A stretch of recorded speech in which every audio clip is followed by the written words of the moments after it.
امریکی ریاست north Carolina کے ساحل پر ایک قصبہ کیٹی ہاک واقع ہے۔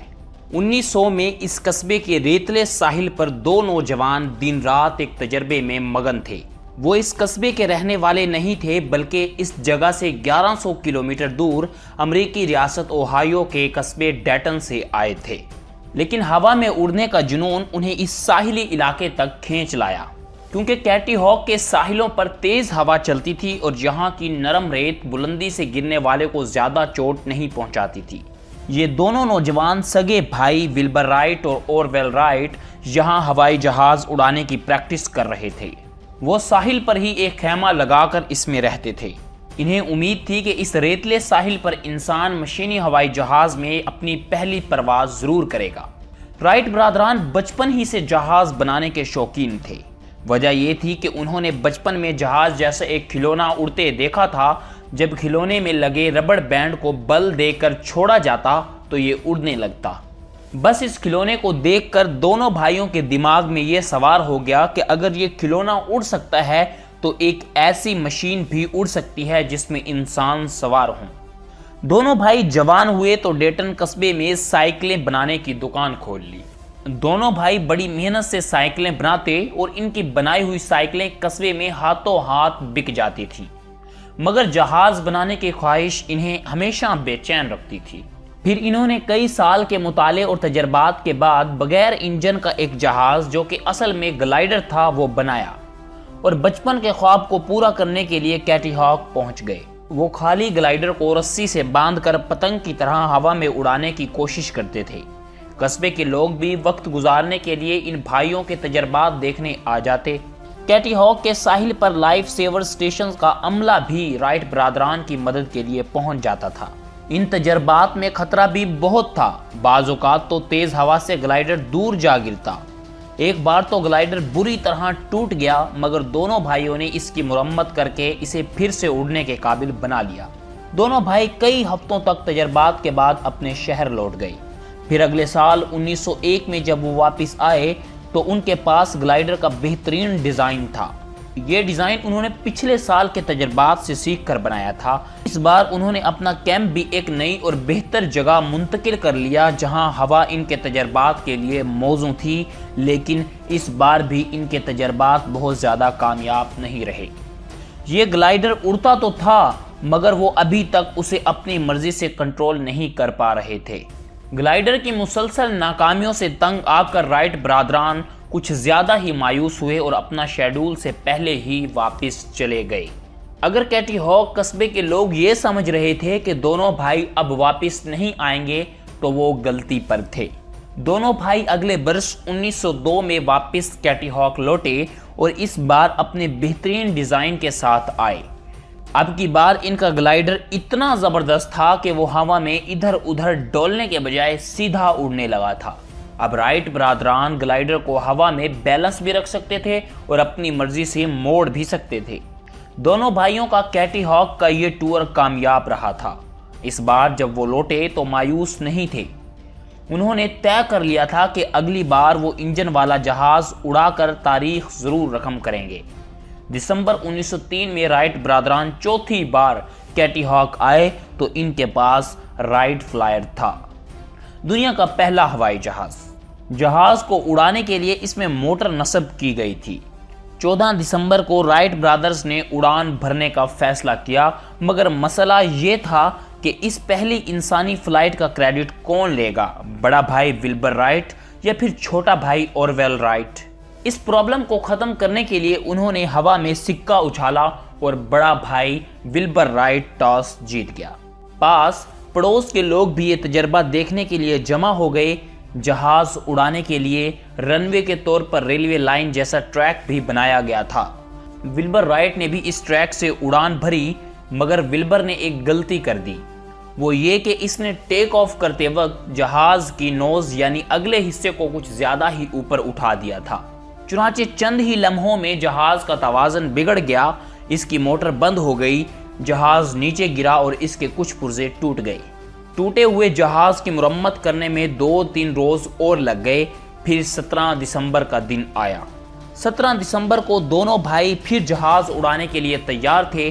اس بار ولبر کے بجائے اورول جہاز میں سوار ہوا۔ ولبر رائٹ نے خود کیمرہ سیٹ کیا، جہاز کے منظر کو فوکس کیا اور قصبے کے ایک شخص سے کہا جیسے ہی جہاز اڑے بس یہ بٹن دبا دینا۔ اس کے بعد ولبر رائٹ نے خود جہاز کا ونگ پکڑ کر اسے ٹریک پر آگے بڑھایا۔ جہاز ایک جھٹکے سے ہوا میں بلند ہوا، اسی لمحے کیمرے کا بٹن دبا دیا گیا اور انسان کی پہلی مشینی اڑان کی تصویر بن گئی۔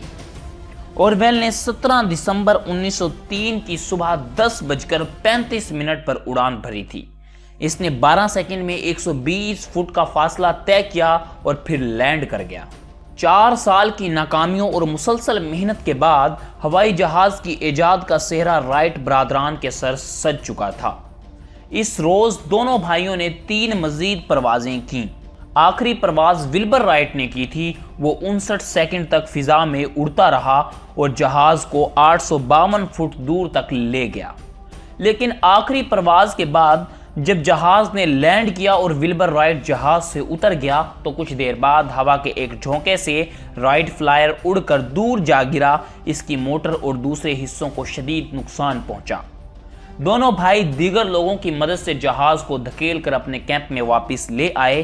یہ رائٹ فلائر کبھی ٹھیک نہیں ہو سکا اور اس نے دوبارہ کبھی پرواز نہیں کی۔ اپنے کیمپ میں واپس آ کر رائٹ برادران نے اپنے گھر والوں کو اپنی کامیابی کا ٹیلی گرام بھیجا۔ اس ٹیلی گرام میں بس ایک غلطی تھی کہ آخری پرواز کے 59 سیکنڈ کی جگہ 57 سیکنڈ پرنٹ ہو گیا تھا۔ جب رائٹ برادران کے والد ملٹن رائٹ کو یہ ٹیلی گرام ملا تو بے اختیار پکار اٹھا، لڑکوں نے اڑان بھر لی ہے۔ لڑکوں نے اڑان تو بھر لی تھی مگر دنیا یہ ماننے پر تیار نہیں تھی۔ تو پھر دنیا نے کیسے مانا؟ انسان کی مشینی فلائٹ کی خبر جب امریکہ پہنچی تو کسی نے اس پر یقین ہی نہیں کیا۔ صرف ایک اخبار ورجینین پائلٹ نے یہ خبر شائع کی مگر وہ بھی غلط۔ اخبار کی 18 دسمبر 1930 کی ہیڈ لائن تھی، فلائنگ مشین نے تیز ہوا میں کیٹی ہاک کی ریت اور سمندری لہروں پر 3 میل تک پرواز کی۔ ظاہر ہے یہ خبر غلط تھی۔ 17 دسمبر کی کامیاب پروازوں کے بعد رائٹ برادران اپنے گھر ڈیٹن لوٹ گئے۔ ان کے گھر کے قریب ہی گھاس کا ایک کھلا میدان تھا جس میں وہ مزید تجربے کرنے لگے۔ انہوں نے نیا رائٹ فلائر بنا لیا اور اس پر اڑان بھرتے رہے۔ 1905 تک وہ اپنے جہاز کو کافی بہتر بنا چکے تھے اور کئی پروازوں میں اسے ٹیسٹ کر چکے تھے۔ وہ یہ جہاز امریکی فوج کو بیچنا چاہتے تھے مگر انہوں نے امریکی فوج کو جب بھی اس حوالے سے خط لکھا فوج نے ان کا یقین ہی نہیں کیا۔ دراصل اس میں قصور رائٹ برادران کا ہی تھا۔ دونوں بھائی بڑے شرمیلے قسم کے تھے، اخباری رپورٹر سے ملنا انہیں پسند ہی نہیں تھا۔ کچھ چھوٹے اخبارات کے صحافیوں اور ان کے قصبے کے لوگوں کے علاوہ کم ہی لوگ ان کی ایجاد سے واقف تھے۔ البتہ کچھ بڑے اخبارات کے صحافیوں نے ان کے متعلق سنا تو ان ایجاد کو چھپ کر دیکھنے کا فیصلہ کیا۔ دونوں بھائی 1908 میں دوبارہ کیٹی ہاک پہنچے اور اپنے بنائے ہوئے ایک نئے طیارے کو ٹیسٹ کیا۔ صحافی دور جنگل میں چھپ کر دوربینوں سے مظاہرہ دیکھتے رہے۔ ان صحافیوں کے ذریعے یہ خبریں نیو یارک اور پیرس کے بڑے اخبارات میں شائع ہوئیں۔ ان خبروں کے بعد امریکن آرمی بھی رائٹ برادران کے ہوائی جہاز کی پرواز کا مظاہرہ دیکھنے پر تیار ہو گئی۔ ادھر پیرس سے بھی رائٹ برادران کو دعوت نامے موصول ہونے لگے۔ چنانچہ ولبر رائٹ نے پیرس کا راستہ لیا اور اورول کے ذمہ یہ کام لگا دیا کہ وہ امریکن فوج کو ہوائی جہاز کا ڈیمو دکھائے۔ اگست 1908 میں ولبر رائٹ نے پیرس کے نزدیک لی مینس کے قصبے میں ہوائی جہاز اڑایا۔ تمام فرانسیسی اخبارات نے اس اڑان کی خبریں اور تصویریں شائع کیں۔ اگلے ماہ ستمبر 1908 میں اورول رائٹ نے امریکی ریاست ورجینیا کے فوجی اڈے فورٹ میئر میں امریکی فوجی افسروں کے سامنے کامیاب پرواز کی۔ اورول نے چند ایک بار پرواز کے کامیاب مظاہرے کیے لیکن پھر اس کے ساتھ ایک ٹریجڈی ہو گئی۔ ہوا کچھ یوں کہ 17 ستمبر 1908 کو اورول نے امریکی فوج کے ایک لیفٹیننٹ تھامس سیلفرج کو بھی اپنے ساتھ جہاز میں بٹھا لیا۔ جہاز نے اڑان تو کامیابی سے بھر لی مگر چند منٹ بعد ہی جہاز کا ایک پروپیلر ٹوٹ گیا اور جہاز نیچے گرنے لگا۔ اورول نے جہاز کو سنبھالنے کی بہت کوشش کی مگر ناکام رہا۔ جہاز پوری رفتار سے زمین سے ٹکرایا اس حادثے میں سیلفرج کی تو موت ہو گئی، جبکہ اورویل کو ٹانگ، پسلیوں اور کمر پر شدید چوٹیں آئیں۔ وہ 6 ہفتے ہسپتال میں گزارنے کے بعد اپنے پیروں پر تو کھڑا ہو گیا، مگر اس کی ہڈیوں کو جو نقصان پہنچا تھا وہ تمام عمر ٹھیک نہ ہو سکا اور چھڑی کے سہارے چلتا رہا۔ یہ ہوائی جہاز کریش ہونے کا پہلا واقعہ تھا جس میں ایک انسان تھامس سیلفرج کی جان چلی گئی۔ اورویل رائٹ ہسپتال سے نکل کر اپنے بھائی کے پاس یورپ چلا آیا، پھر رائٹ برادران ملکوں گھوم کر اپنی یہ نئی ایجاد دکھانے لگے۔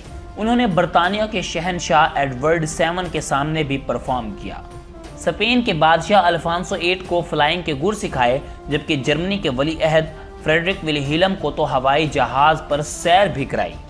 جب رائٹ برادران یورپ گھوم کر ڈیٹن واپس آئے تو ریلوے اسٹیشن پر ان کا استقبال کرنے کے لیے ہزاروں لوگوں کا ایک سمندر جمع تھا۔ 1909 میں ولبر رائٹ نے امریکی مجسمہ آزادی کے گرد چکر لگا کر نیو یارک کے شہریوں کو حیران کر دیا۔ رائٹ برادران یہ فضائی مظاہرے کر رہے تھے اور اس دوران انہیں ایک اور کامیابی بھی ملی۔ امریکی فوج نے انہیں جہاز بنانے اور پائلٹس کو ٹریننگ دینے کا کانٹریکٹ دے دیا۔ اب رائٹ برادران نے نومبر 1909 میں رائٹ پلین کے نام سے اپنی کمپنی بنائی اور دھڑا دھڑ جہاز تیار کرنے لگے، لیکن یہاں انہیں جال سازوں کا سامنا کرنا پڑا۔